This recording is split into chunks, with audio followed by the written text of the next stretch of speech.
Good morning and welcome back to my channel, The Value Creation Playbook. I am Raja, and this series is all about transformation strategy, go-to-market execution, and operational excellence. Today's episode number 26, is a deep dive into one of the most high-stake discipline in private equity, turnaround strategy.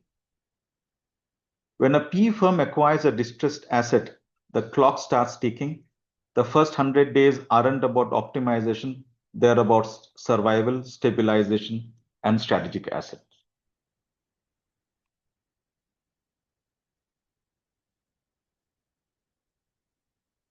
Post-COVID margin compression hasn't fully unwound, and PE firms are leaning into stressed assets, not to maintain, but to transform.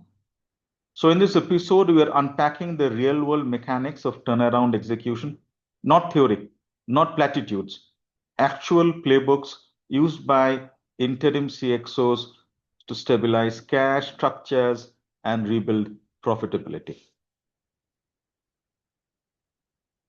Let's start with the most urgent lever, liquidity. Liquidity first. In a turnaround, cash isn't just a metric. I think it's something similar to an oxygen. You don't start with strategy decks or cultural diagnostics. You start with solvency.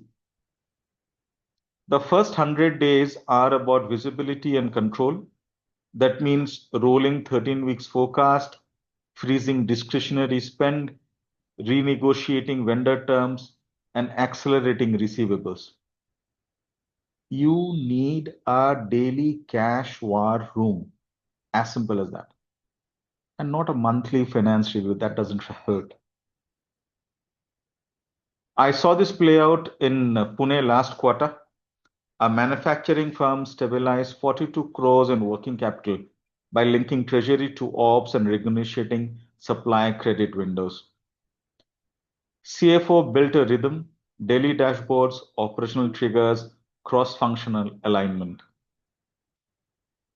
Real unlock is making cash everyone's problem, just not finance teams or the CFOs. Let's go deeper into with a retail example. So it's easy for us to understand the cash triage. A PE firm acquires a distressed retail chain, 120 stores, negative EBITDA. Their interim CFO doesn't waste time. They pause capex, renegotiate 40 leases, and implement a 13-week cash model. Within 60 days, they reduce burn by 18 crore and unlock 9 crore through inventory liquidation. And here's the kicker. They built a dashboard that store managers actually use. Adoption is free, guys. You can build the most fancy stuff, but if there's no adoption, there's nothing. It doesn't help. Cash visibility becomes operational, not just financial. This is what liquidity triage looks like. Ruthless prioritization, cross-functional war rooms, and daily rhythm. Next up, let's talk about cost. Traditional cost cutting trims fat, but in distressed asset, you are not trimming, you are amputating and rebuilding. That's where zero-based budgeting or ZBB comes in. Zero-based budgeting resets the entire cost base from zero. Every expense must justify its existence. It's just not a budgeting tool, it's a cultural reset. In Chennai, a logistics firm used ZBB to reduce SG&A by 28%. The interim chief operating officer rebuilt cost centers from scratch, eliminated redundancy roles, and renegotiated fleet contracts. But the real win, they shifted the mindset from entitlement to accountability. ZBB isn't about austerity, it's about clarity. You cut to grow, you cut to reinvest. One more case study, so it brings the entire concept to life. Our legacy SaaS carve-out based in Bangalore was drowning in overheads.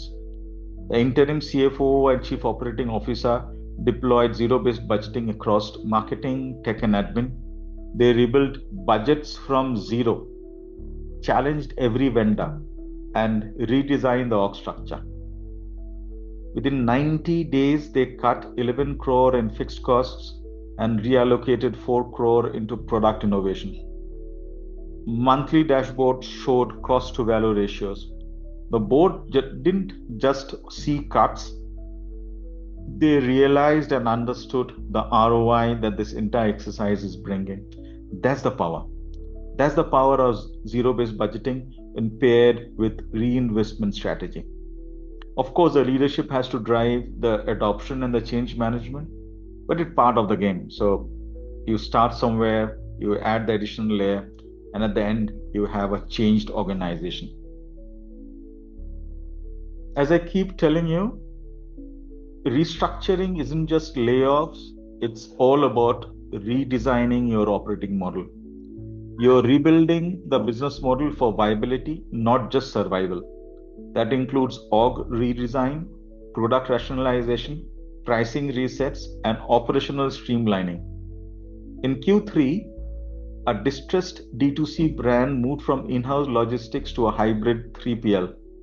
Result, 22% dip in delivery cost and an 18-point NPS boost. Always remember, restructuring also means leadership changes, incentive redesign, and cultural recalibration. That's where I feel interim CXOs can do a very good job uh, because they are all understand the execution mindset that is so much required in such difficult situations, and they have a very good role to play. And why do interim CXOs win in such situations? It calls for a different type of leader, decisive, data-driven, and most importantly, emotionally resilient. That's why interim CXOs are often the best fit. They are not only culturally adapt, but they also understand the need of the hour. Also, remember that the CXOs are not burdened by legacy politics. They move fast, and because of the limited runway that they have, they make hard calls,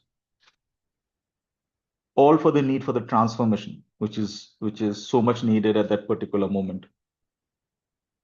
A PE-backed auto parts manufacturer brought in an interim chief operating officer for a 120-day turnaround.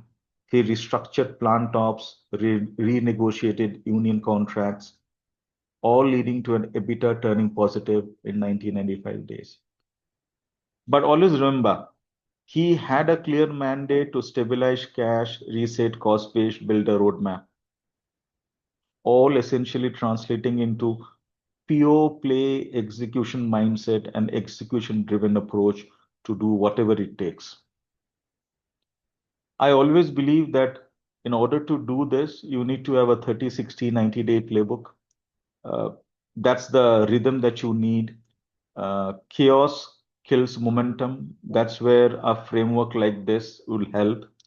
Day 30, 0 to 30, liquidity triage, stakeholder mapping, cost freeze. Next 30 days, you do a cost reset, you aim for quick wins. The last 30 days is all about strategy road mapping, calibration for the next 180 days, 360 days, or whatever. Of course, investor has to be aligned in whatever you are aiming to do. In a recent project that I did, which was around a distressed edtech platform, the interim CEO stabilized cash in 30 days, restructured go-to-market in 60, and a strategic partnership in 90 days. Are all projects like textbook approach? The answer is a no, but essentially this approach builds trust and a long-term relationship that is so much needed when the organization comes out of distress situation. I always believe that in order to manage distress situation, it's not only operational, it's also emotional. You're managing fear, resistance, and uncertainty. Employees, lenders, vendors, regulators, investors, they all need clarity, not just you. A distressed logistics firm faced union resistance and vendor churn. So the chief operating officer launched weekly town hall, renegotiated supplier terms, and created something called a trust dashboard on what's happening, essentially to communicate early using data, align incentives. So the moment everybody is aligned, there are enough feedback loops to surface resistance before it derails your transformation plan to recover from the situation that you are in. And a big part is played by the talent. You need to understand that there are mechanisms to retain, redeploy, and release talent, especially when you are working with distressed assets. With talent, restructuring is not about managing layoffs or doing something else. It's about talent optimization. I say retain, redeploy, and release. Retain your high performers, redeploy underutilized talent, and lastly, release redundant roles with dignity and empathy, which we sometimes feel is lacking in whatever we are seeing around us. Recently, a consumer brand reduced headcount by 18% while improving productivity. They used heat maps, succession templates, and performance matrices. The result? Leaner teams, stronger culture, and the people who were let go of still speaks highly about the organization. So you have a friend who is no longer working with you.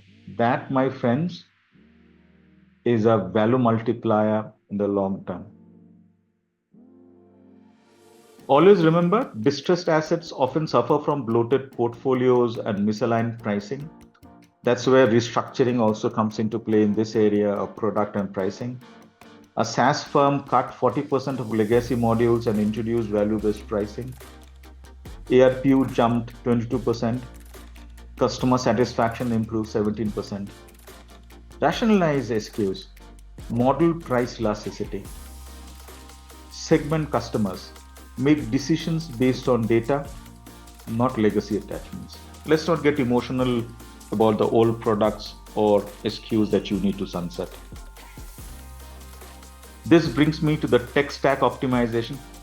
Legacy tech and broken workflows are silent killers in a distressed assets situation. A B2B marketplace replaces ERP, automated invoicing, and streamlined fulfillment. Result? 28% drop in operating cost and 2x faster order cycle. Use value stream mapping. There are enough tools in Six Sigma to leverage them in such type of a discussion. Do tech audits. And of course, automation, ROI modeling, automation will definitely help. But at the end of the day, remember, you need to prioritize impact, not vanity. Of course, governance plays a very key role in this entire turnaround story. That's where I say turnarounds require extreme tight governance. A distressed edtech firm that I was talking of created a steering committee with board, investors, and CXO representation. Weekly syncs, decision logs, risk register, monthly retrospectives. Essentially, communicate with valid data points. That's where it make a change for this particular distressed firm.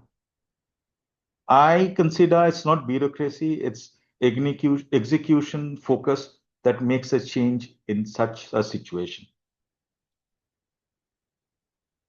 Turnaround isn't just about survival, it's also about monetization. Scope exit strategy early, strategic sale, secondary buyout, IPO, carve out, each path needs a narrative. A PE firm recently exited a distressed logistics asset with a 2.7x MOIC. A turnaround story was a deal maker. build your exit story as you build your turnaround. Don't de-link both of them. That's key. That's something, a key mantra, if you ask me, is something that you need to remember. Let's wrap this up. Turnaround strategy, my friends, is high stakes, high impact. It's not about fixing, it's about transforming. Here's your call to action. If you are advising a PE firm, build a turnaround playbook. If you are leading a distressed asset, prioritize cash, cost, and culture. In no particular order, but these three components are definitely of importance. And if you're preparing to exit, align restructuring with monetization. Thanks for watching. Thanks for being a part of this journey. And in case you need to have a discussion with me, please feel free to connect with me on LinkedIn or email in the ID that is given on your screen. And of course, as always, if you like the video, like and subscribe, help my channel grow. Until next time, take care, stay safe, and we speak soon. Thank you.